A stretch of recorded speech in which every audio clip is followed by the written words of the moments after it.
Hello, everybody, and welcome back to the Offbend Podcast, the show where we cover all the latest industry news and things related to the film industry, and play some fun games, do some reviews, and just talk about everything that's going on with film and entertainment at large.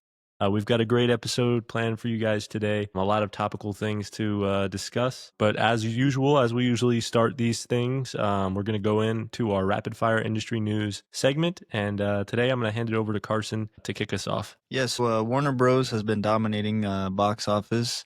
Zach Krieger's new horror release, Weapons, debuted with 42.5 million domestically and over 70 million globally. Yeah, and that's a phenomenal movie. Carson hasn't seen it yet, but I thought it was great. Spoiler, we won't be reviewing that in today's episode, but hopefully we can get around to it in a future one because I'd love to give my thoughts on it. There's a lot of discourse surrounding it right now, and I think it would be a great thing to discuss. But for the second one here, Disney's latest sequel release kind of flopped. Now, I wouldn't say it's a total flop, but it opened at 29 million. But a lot of reviews, particularly this one story on Time, call it, and this is quoted from that review, time.com, Freakier Friday is humiliating to everyone involved. Now, to kind of expand on that a little bit, they say it largely exists for one reason, to grift off of the fondness that many adults have for the original, even though the sequel has none of that picture's breezy, observant charm. Worse yet, Freakier Friday isn't even an isolated case. This summer's releases, much like in recent years, have leaned hard on sequels and rebootings,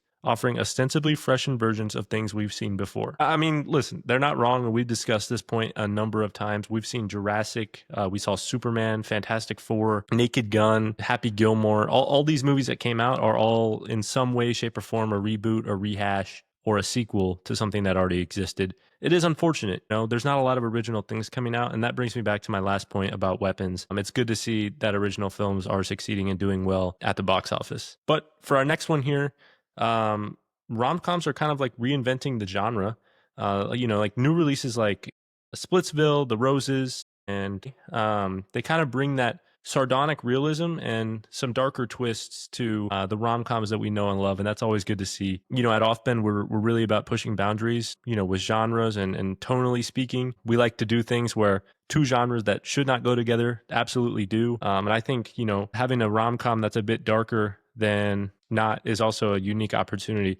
One example I can give of this that did it pretty well, in my opinion, and it was by no means a masterpiece that's going to go win Academy Awards, but a movie that came out, I believe, earlier this year around Valentine's Day called Heart Eyes. It's a slasher movie, but it is very much a rom-com type of movie as well. It followed these two people. They're not a couple, but there's a serial killer that goes around and hunts couples. Like, that serial killer mistakes them for a couple. So the whole movie's about them being like, well, we're not a couple, but then they have to like come together to fend off this guy who thinks they're a couple. Whatever, it's funny. It's got heart, and it's got the romance aspect, but it's also still very much a slasher movie. I think things like that push the boundaries are so awesome to see, and it brings so much interest and intrigue to the films that we're watching. Yep. Yeah, so the next one, topping franchise records, Mission Impossible: The Final Reckoning has hit 595 million globally, and this marks the final separate production before Paramount and Skydance merge. Yeah. So that merger just closed. We've talked about it like 5 times, so I'm not going to go over it again. If you want to hear our thoughts on this merger, go ahead and listen to probably most of the episodes that we have posted. You can hear our thoughts there, but finally it's closing. It sounds like it's going to happen, and there's a new major player in Hollywood because Paramount was already quite large, Skydance was already quite large. Together they are a force to be reckoned with. And also, shout out Tom Cruise. Love that guy. I hope I get to make a movie with him one day. If he's acting legitimately until he's 100, I'm sure I will. Anyways, the last one we have here is a global theatrical play. So A24 is set to re-release Neza 2 with an English dub in IMAX and 3D formats, kind of expanding its Western reach starting later this month, August 22nd. I think that's awesome. I really do. Dubbing a film is an interesting concept to me, because I honestly enjoy subtitles. Like Parasite was really awesome. I had no idea what those people were saying. I had to read the subtitles because I don't speak any other languages except for English. I know a little bit of German and a little bit of Spanish, but that's it. So, it was cool to be able to watch that and have them speak an entire different language and then know what's going on because of the subtitles. And I'm a subtitled lover. Sometimes I can't hear that well, so they're on anyways. So I'm used to them, but some people aren't. I get it. But That's life. Anyways, that's all for the industry news segment. There's a lot of stuff happening all the time with film and TV. We kind of handpick these things to be topical and relevant, but we also want to make sure that we're not just covering the same old boring news as everyone else. So hopefully we pick some good ones. But now we get to do the fun part. Lately, we've been doing a game in every single episode. Today's game is going to be the studio pitch face-off. So the format is neither of us know these topics ahead of time. We were sent an email from our business partner. So before recording, we prepared 3 mock studio pitches, one in each of 3 categories: drama, horror, sci-fi, or true crime. You got to pick 3 of those 4. And then from there, we're each going to pitch one, and then the other person rates it on a scale of 1 to 5. There's no preparation. We're pitching these on the fly. It's going to kind of tie directly back into what we were saying, pushing genre boundaries and all that kind of stuff. And, yeah. So for my first one, Carson, I'll pitch you first. I think I'm going to do the drama pitch first. Let's see. I think I'll do, so you got to do a title and then a log line. You can do the log line first and then title it. That might be easier because after all the thoughts come to you and then trying to think of a title might be easier. So how about this? When a big shot corporate lawyer inherits his distant grandmother's kind of rundown boarding home in a rural area, let's call it rural Maine. I feel like that's an interesting enough spot, and discovers a secret network sheltering elderly artists that were displaced by gentrification. He has to decide whether to sell it for profit, as his instincts tell him to do, as a high-powered corporate big shot, or preserve the creative sanctuary, which is antithetical to everything he does in his day-to-day, and kind of in the process reclaim the family and community that he abandoned. For a title, I would say Inheritance of Silence. There's a clear moral conflict there. You have the kind of prodigal son, grandchild arc, reconciling with, your heritage and the family before you and the community. There's that very human feel to that. And then it's got that rural kind of rustic setting. It's coastal. It's a coastal area, which is very juxtaposed against the corporate New York City big shot here. What do you think? Scale of 1 to 5. As a drama, it may not be something you would love to watch, but as a drama, as you are the studio head, what do you give it? It's kind of funny because when you started to explain it, it sounds like my drama. I'll give it a 3.8. Okay. You can start with whichever one you want. Okay, so I'll go with my drama. I'm going to call it Family Ties. But after a sudden factory closure leaves an entire mining town unemployed, the mayor's estranged daughter is now a corporate lawyer for the very company responsible, but she must return home to defend her father from fraud charges, all while confronting the family secrets that split them apart. Yeah, I like that. I went the corporate lawyer route because I just finished watching Suits. The original or the new season? Okay, yeah, I was the going to original, say, because season 2 got Suits cut, LA was no good, yeah. Yeah. Okay, I'm liking that. I think it's got some intrigue. I'll give it like a 3 flat. Okay. And then, let's see, which one do I want to do next? I'll throw you a curveball here. I'll give you a sci-fi true crime hybrid. How about that? So the year is, what's a futurist year? Let's call it 2080, 2085, something like that. So there's these detectives that use like simulation technology to reconstruct crimes from AI generated memories of the deceased. But there's one time when a simulation fabricates a perfect suspect. They have to question then whether the artificial intelligence is actually solving the crimes or is behind them. Maybe it's the mastermind and it's just bringing up scapegoats. So the reasons why this would work, I mean, it merges that kind of procedural detective thrill with the tech ethics sphere. It's, high concept. It's got some mystery in there, and some broader existential discussions going on. And you never know, has some franchise potential there. The AI gone rogue. I would call this Trace. I definitely like this one a lot better, so I'm going to give it just a little bit better, 3.85. Okay, so for my next one, I have horror. I don't have a name yet, so I'm going to have to think about that here. But it's a rural farming community begins finding their livestock frozen solid overnight, even in summer, and soon realize the cold is creeping closer to their homes, carried by something that moves only after dark. So a name I'll give it is, I'm thinking like something like Project Midnight, because it'll like almost come down to like some almost sci-fi horror where they end up finding out that some scientific experiment goes wrong and creates some horror terrifying being that can freeze things at night. Yeah, that's interesting for sure. I'm gonna give that a 3-2 because I feel like that's a movie I'd watch and I would just think it's not very good, but but We I'd keep still we watch keep it. up it. At the end of the day, I'd still watch it. All right, and then I got my horror for you. So this one is gonna be crime scene photographer discovers that the photographs that she is capturing are in a subtle way depicting the future deaths sooner than she expects. So she kind of has to break the dark pattern before she becomes the next suspect. It plays on the almost uncanny intersection of art and fate. And then obviously there's the tension built through the everyday tool that everyone uses, the camera, becoming kind of the harbinger of pending doom and death. You know, it's got a strong lead, the psychological slash existential dread going on. And there's, fast escalation as things get closer and closer to the precipice. What you think? I think I need to hear more about it, so I'm gonna give it a 3.3. Okay, that's fair. I'll take it. That's a reasonable score. None of these are going to be that good. Yeah, I feel like my first score was so high. That's what kind of why for the second one I didn't raise it too much. But yeah, for my last one, I went with true crime. So a devoted single father's world shatters when he discovers his own parents murdered his wife. After years of believing they helped in the desperate search to find her, the truth begins to unravel when his young daughter repeats something chilling her grandparents let slip. So I think for my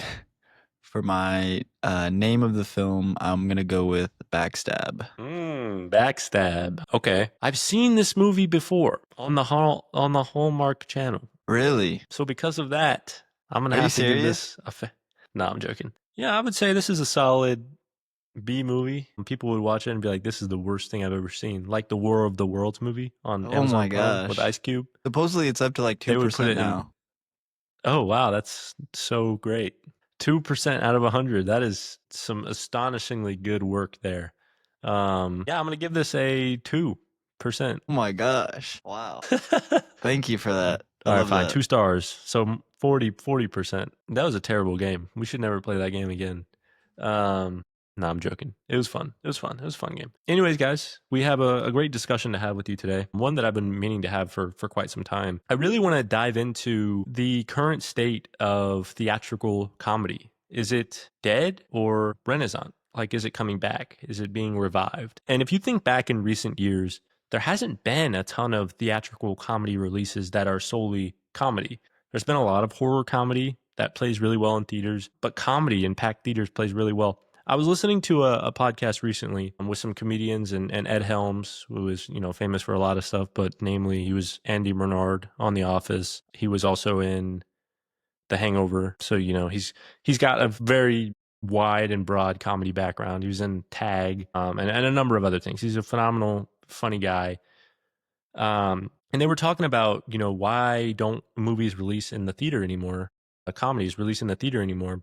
Comedy blockbusters. And, there's nothing like being in a comedy theater and everybody around you laughing at the movie with you and just being immersed in that experience of just watching something absolutely hilarious. Similarly to the way you're scared of something at the theater. The same kind of spectrum as what horror evokes. It's a perfect theatrical environment. So it begs the question, why do we not see that anymore? And these two comedians, I really don't know who they were. This was just a random clip I saw on YouTube. So I don't mean to not credit. I think it was their podcast. I honestly have no idea. But if you guys found it, I'm sure you know exactly what I'm talking about. They mentioned that one of the big reasons might be is that all of these comedians are doing live stand-up shows and touring, in all these major cities. Like Bobby Lee is touring right now, right down the street from me, like 5 minutes away. He's doing shows this weekend, like probably right now, and that's super accessible. And like Andrew Santino was there, Craig Robinson was there. Soon, Ari Gold's going to be here in January, and you know I'm going to be there for that. Not Ari, Jeremy Piven, obviously, but I think that's a good point, though. You know, when comedy is so accessible in a stand-up show like that, you know, maybe people aren't as interested in the scripted content, in the scripted on-screen content, because there's not as much audience interaction, there's not as much back and forth and banter and crowd work and all that kind of stuff. And you know, that makes it a little bit less immersive, but I do think that there's a strong hole right now for theatrical films. And thinking back, like the Hangover films were 2008 to 2013 or something like that. That was a long time ago. Since then, that was like the last big comedy franchise. You know what I mean? Like rated R comedies. I'm not talking about like How to Train Your Dragon. Like, yeah, it's got some comedy, but it's more of like an adventure movie or, you know, stuff like that. So some stats on this, and Carson, I'll open up to hear your thoughts after that, but I just want to give some background. Comedy once accounted for around 20%, so around a fifth of film output. But by 2022, which was, you know, 3 years ago, it dropped to being just around 6%, which is a significant drop. I mean, that's not nothing.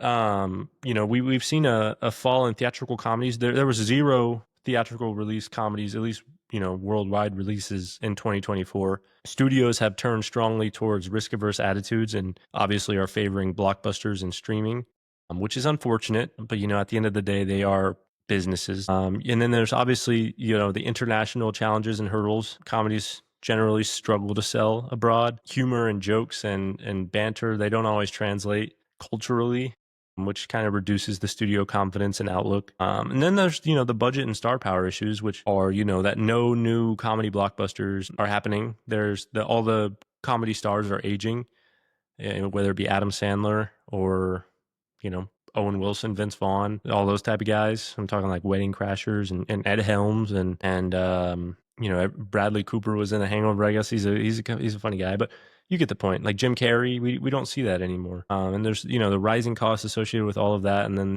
know, streaming's draw kind of limits theatrical chances. So a lot of things are going direct to streaming. The one example I can think of is Ricky Stenicki. That was a very funny movie. I would have enjoyed seeing that in theaters. Went straight to Prime Video.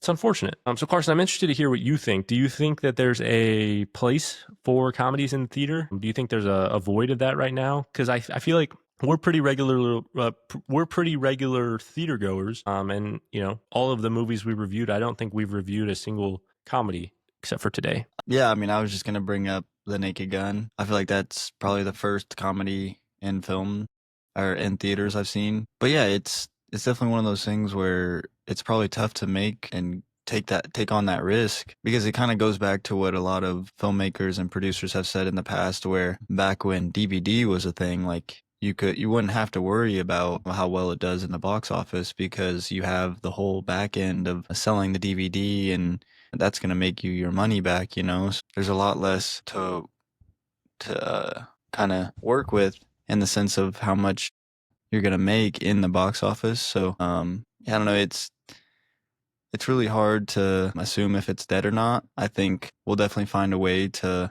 resurge it. And like I was saying, The Naked Gun was awesome, but at the same time, it's playing off of a film that's, you know, it's a remake, so it's got that nostalgia feel. It's not like an original, but I mean, you'll see with my ranking later, like I liked it, you know, it's a good film, but it definitely is one of those things where it had the marketing of like the nostalgia feel, and it's the film, the older film, the original did well, I'm sure. And I mean, that's just a classic, like it's hilarious. So yeah, it's hard to say whether it's dead or not, but like you said, The Hangover was almost like probably over 10 years ago now. So it's definitely time to bring it back. Yeah, for sure. And that kind of brings me to my next point. Like we just talked about Naked Gun. It was really positioned as kind of a potential genre revival catalyst. Like maybe we see more comedies in theaters after this. I guess some other ones I forgot to mention are like Ted and Ted 2. I think those were in theaters, but like stuff like that, it doesn't come out that often anymore. And then, you know, some things like rom-coms, you know, that are a little more common because there's a very broad appeal there. People like to see romance, especially popular among women, but, you know, men like them too.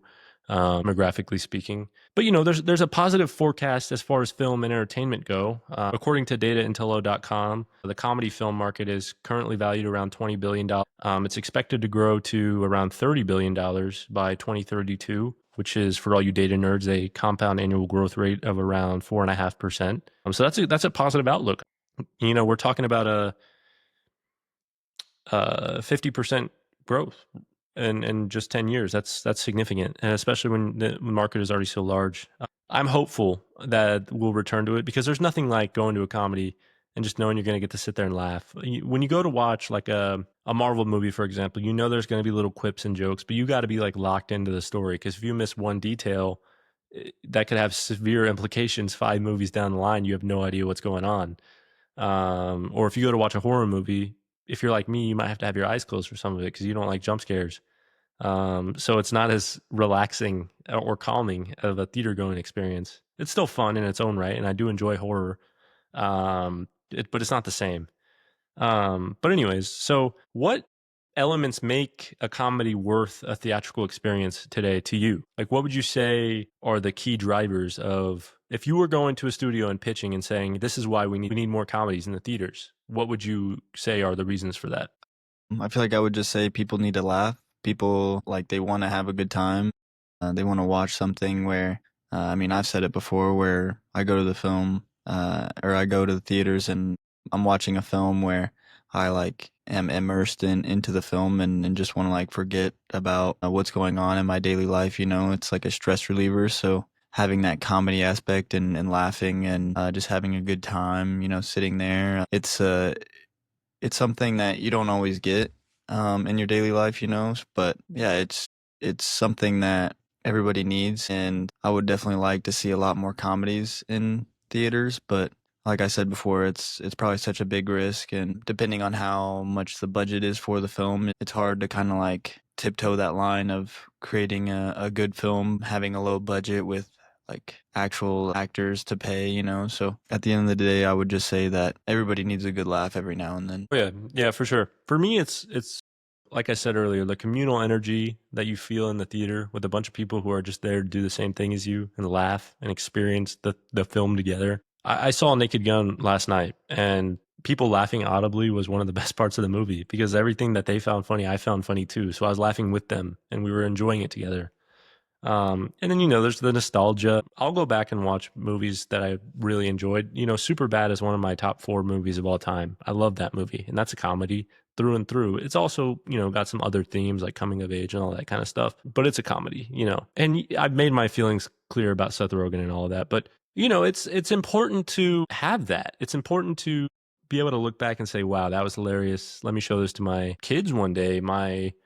I started dating a new girl. Let's go show her my favorite movie that she's never seen before. All that kind of stuff. It's good to have that. And when it's a comedy, it's a lot more approachable. Like, if I were to say, I got a new friend, I met him and I was like, hey man, you want to watch a movie? And he's like, yeah. And he's like, oh, I'll show you one of my favorites. This guy's never seen a movie before. Yeah, I'll show you one of my favorites. And then I turn on The Conjuring. He's not gonna vibe with that at all. You know what I'm saying? That's not the attitude for that. That's the perfect opportunity to slot a comedy in there. And that kind of stuff is super important. And yeah, that has nothing to do with the theatrical. But I was just gonna say, that's sort of like you talked about, showing your kids. That's sort of how I got into movies.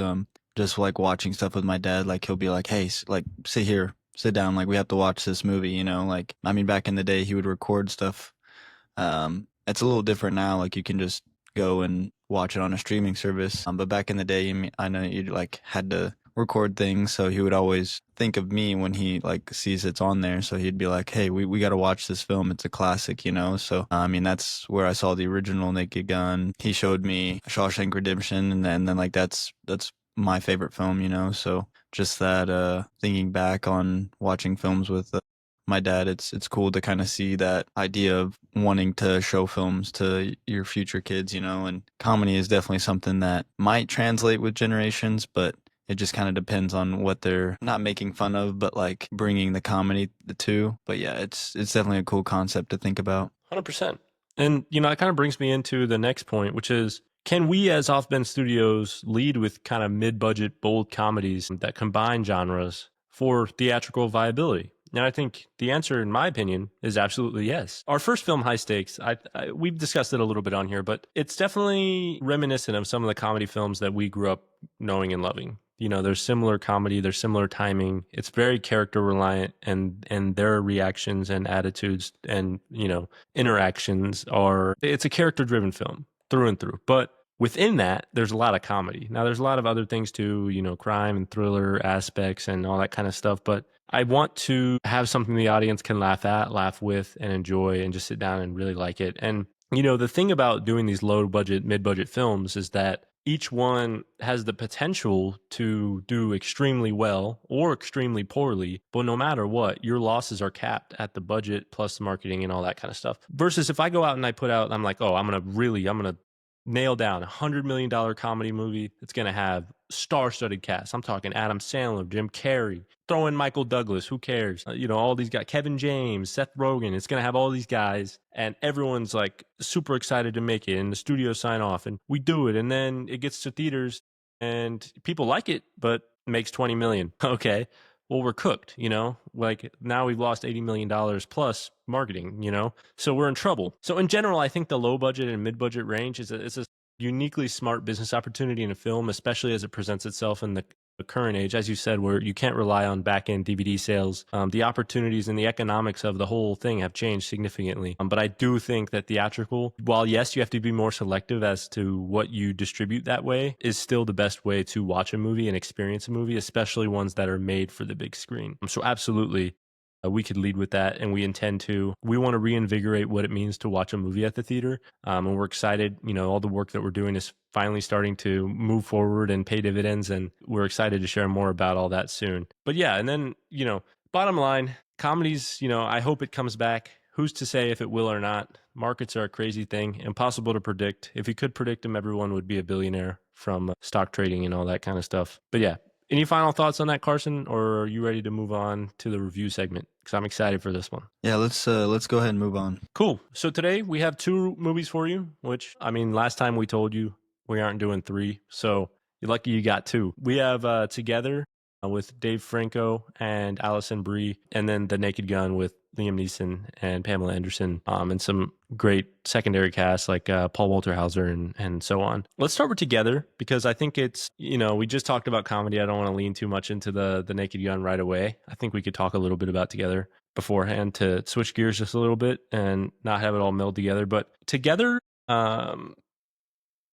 to put it bluntly, was gross. It was a gross movie, but it was good. I really enjoyed it. And it's shocking how much I enjoyed it for how gross it was. And I'll be honest, I had absolutely no idea what to expect from this movie. I didn't know what was going to happen. I knew the concept and that they were going to like merge together. I've seen like the teasers and whatnot. I had no idea how it was going to happen, why it was going to happen, whatever. It was so strange, but it was good. So anyways, I'll dive into a little bit of my review here. Let me get this up. I like to reference the review I made right after the movie. It's my most fresh thoughts on it. So my first thought that I had the whole time I was watching this was that Dave Franco in this movie looked exactly like Theo James looked in The Monkey, which we reviewed in one of our first podcast episodes. Just an interesting thought. Doesn't really have any relevance to the film, but just something I wanted to share. So anyways, the next thing I said was, this was so weird. It was like pretty enjoyable for what it was, but it was still weird, which is true. I feel like that's a fair assessment. There's a few scenes in this where I'm definitely like,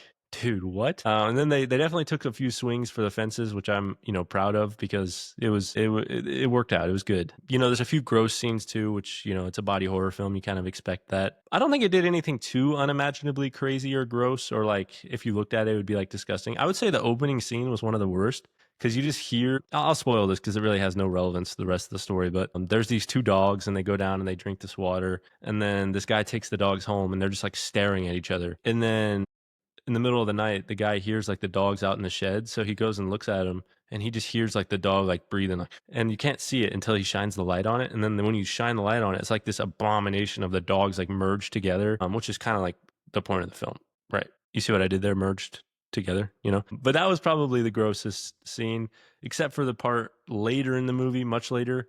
I won't spoil what it is, but let's just say there's a couple of missing persons that are then found. That was pretty gross as well. My favorite part of the film is the focus and the bifurcation of mind and body. kind of in a time where they were driving a wedge between each other. In their mind, their bodies kind of almost incessantly craved to become one because of what had happened before that. It was a total contradiction of one another's, the mind and body were totally split and going in opposite directions, which occurred pretty much until the end, I would say. One of my favorite reviews for this movie is Becoming Non-Binary Speedrun, because that encapsulates the end perfectly. But, you have to watch it to really understand what that means. But the CGI at the end was so goofy looking, and I felt bad for her poor parents. But anyways, diving a little bit more into what this movie stood for and meant. Obviously, I'll start off with the actors and the talent.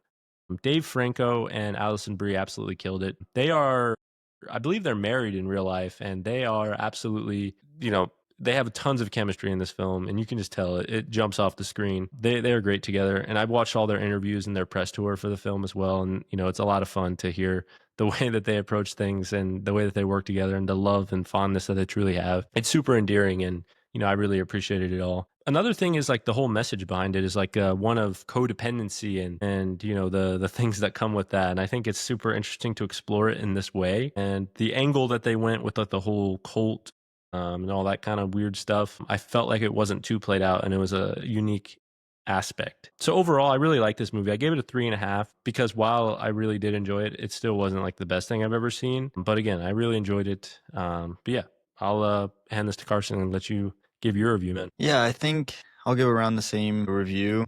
I think this is probably like, I can't remember the last horror film I really watched in theaters, but yeah, it's interesting to talk about and sort of bring up the Plato like philosophy. That I thought that was really cool to kind of use that concept in the film. But yeah, it, like you said, with the beginning of the film, just hearing the part when they like connect together.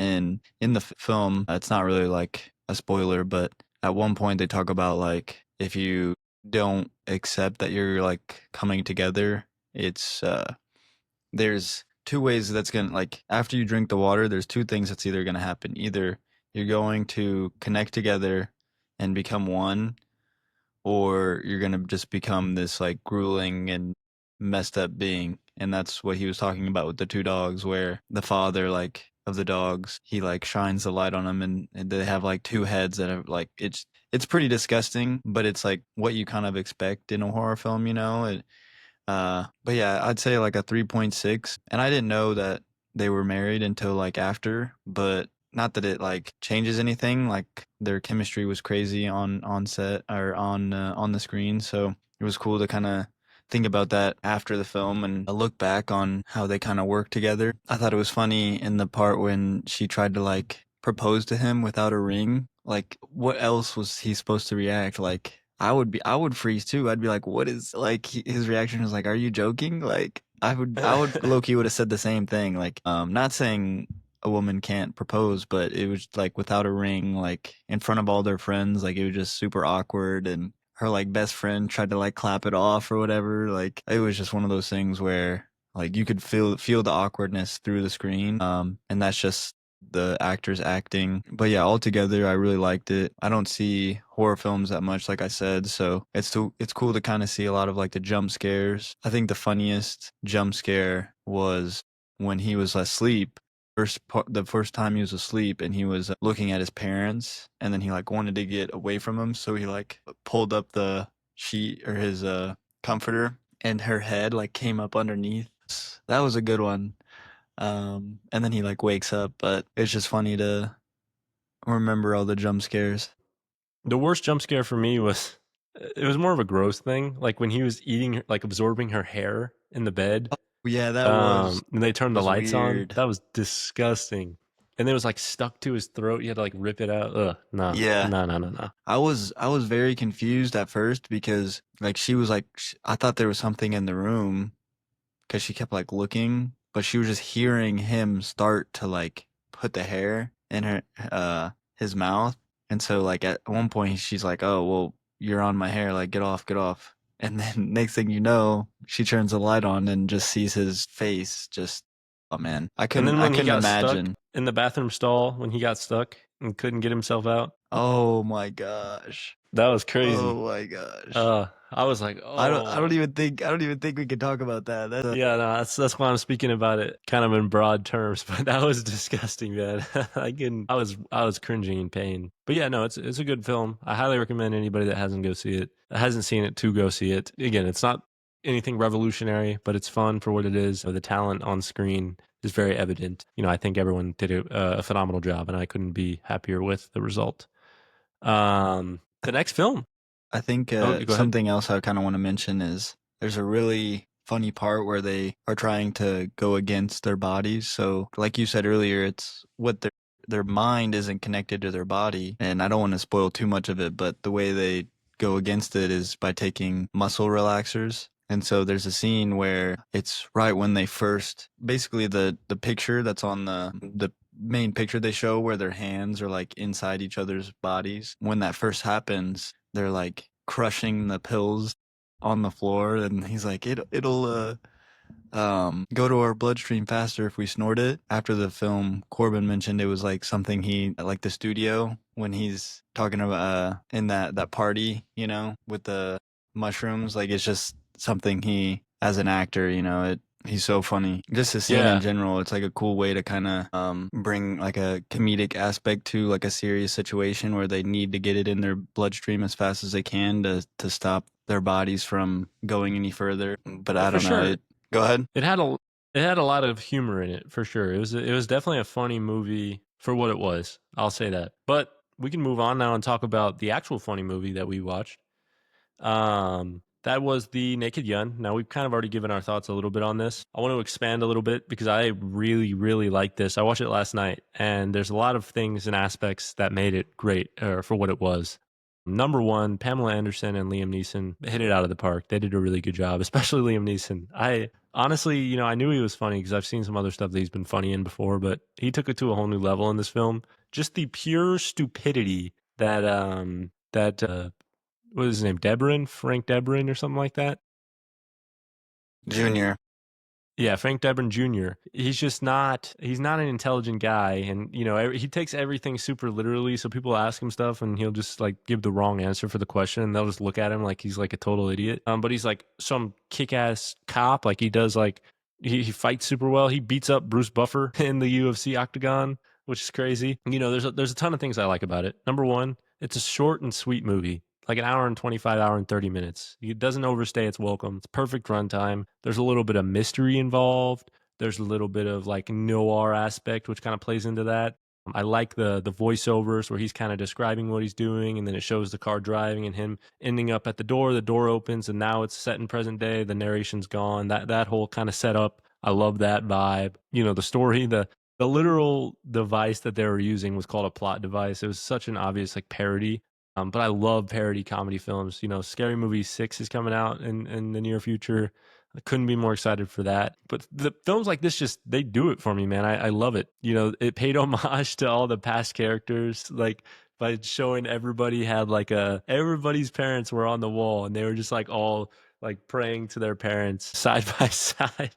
You'll know what I'm talking about if you've seen it, but it was so funny that's how they did that. And then the whole sequence with the snowman in the middle at the cabin, that was hilarious. The villain was, funny. I especially liked the whole gag they were doing with the coffees, like the 7-Eleven product placement, where every 5 seconds they'd like throw their coffee away and someone would hand him a new one. Or when he was like flying with the owl, a random hand came out with a coffee and handed it to him. That was a good gag. And then my favorite gag of the movie was probably an underrated one for most people. It was when he like shot out the windshield on the car and got it out, and then he ran into some balloons and then some bees, and then another windshield got put back on the car. That was so funny. Like, how do they think of that? That's honestly hilarious. But no, like overall, this movie, for like if rating it fairly against what it is and the expectations I had going in, it's a genuine 4 out of 5 for me, and it signals that comedy is back and that this is a reviving catalyst. Because my theater was full of laughs. It was full of the energy was palpable.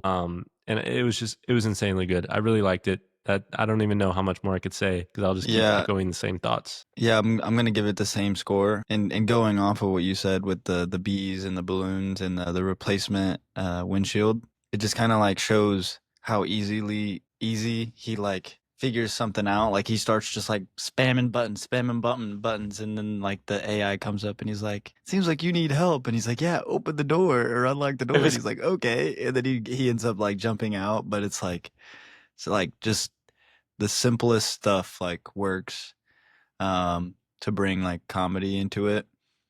but it was clippy. Oh yeah, it was clippy. But just like in the beginning sequence when he like he's dressed as a little girl, like Dude, that killed me.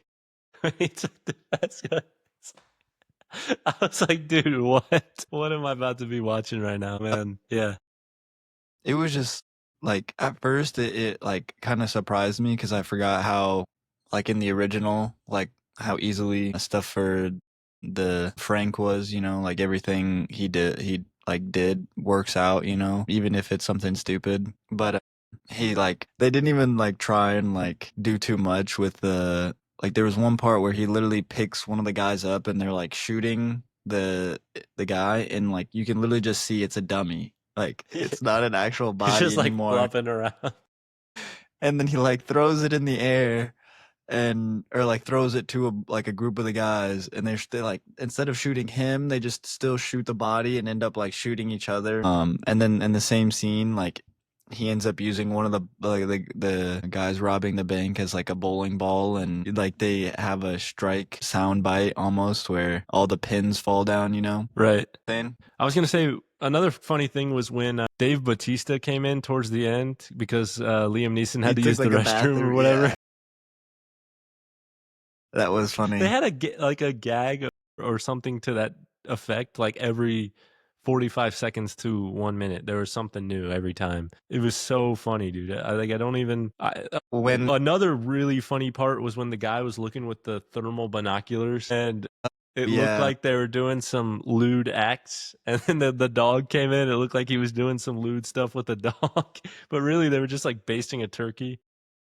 I was Or I was gonna bring up the body cam footage stuff when they're interrogating the one of the guys that was in the bank. He was like, I wasn't there," and then he's like, "Well, we'll check the body cam footage," and so they start from the beginning of the day and like it goes throughout like him just being stupid and he ends up pulling somebody over and a gun flies out of the glove box and he's like holding it up in the air, but then Frank starts like he's like, "Oh, I need to go to the bathroom." So he's like, "You seem like an upstanding citizen. You can go." And then it like they fast forward and he's like walking with his like hand on his back. yeah, he's trying to get to the bathroom and he goes to this coffee shop or whatever and there's a long line and somebody's already in there. And so he pulls out his gun and he shoots and like everybody like ducks down. They're like, "What the hell?" And the guy comes like I don't know why the guy even came out of the bathroom. I would have stayed in the bathroom if I hear gunshots. Like that doesn't. He's like, yeah, no, that was so funny, dude. And then there was another joke. There was a whole spoof on like a Mission Impossible sequence where they have like the fake rooms that the walls fall down. They're like, did we get that? Yeah. And then all the walls start falling out. They did that like 3 or 4 times, like nested. I was like, it was like internal affairs, OSHA, and then obviously the main guy giving up his boss or whatever, because the guy's like, yeah, you're going to go to jail and then you're going to get a lot of fans and then you're going to get out because your fans are going to conspire to get you out. But then you have all this weight of being that guy. You can't eat what you want. You have to be skinny. You're a celebrity now. Do you want to do that? Is that how you want to live? And that's why he ends up giving up his boss. You know, there's little lines in there. Like one that comes to mind was the guy's like, "Ms. Spaghetti, can I speak freely?" And she's like, and the spaghetti thing is another joke on its own, but she responds, "I'd prefer English." Like, it's like she's like freely's a link, like just stuff like that. And this movie is absolutely jam packed. I mean, we just gave up a lot of the jokes that are in there. You could watch it and find 100 more that we didn't even discuss because there's just so many. It was one of the best theater experiences I've had in a while. There's another one I have to mention on here because it's absolutely hilarious and it's topical. The main villain is like pouring a glass of champagne for the girl. Oh gosh. And he goes, "It's from Bill Cosby's private estate." And she just looks at it like, Did you see her spit it out? yeah, she spits it out. Dude, that was so funny. I mean, my theater was dying. I was there with Steph and she looks over at me and she's like, "What does that mean?" And I had to explain to her No. after the movie. I had to explain after the movie what the Bill Cosby thing meant because she didn't get it. It didn't land with her, but it landed with me and everybody else. That was so funny. Yeah, no, seriously, it's Honestly, hilarious. There's a lot that happens, but it's again short runtime, perfect for what it was. I really enjoyed it. Highly recommend you go see this one. I kind of wish I watched the original before going to see it, but when the credits were rolling, they had the scene where from the original where he's like driving on the side of the road, like the sidewalk, and then he's going in people's homes and stuff like that. It's a funny callback because that happened in this film where but he has a self-driving car, so it's literally just him asleep at the wheel, and he ends up waking up, and he's like, "Get out of the street!" He's This like, "What city's is going this?" to shit. Yeah, like it's not his fault that he's making all these people like run out of the way, and yeah, there's just so many like small things, but at the end of the day, like the film keeps going and the pacing just seemed so right. Like it didn't seem like it was rushed, it didn't seem super slow. Everything happened, and at the end of the day, like he still is like investigating, and the way he kind of solves it, it's comical, but I mean, he still is like solving and going through the investigation. No, yeah, and there's some more jokes. Like we could spend all night going through the jokes.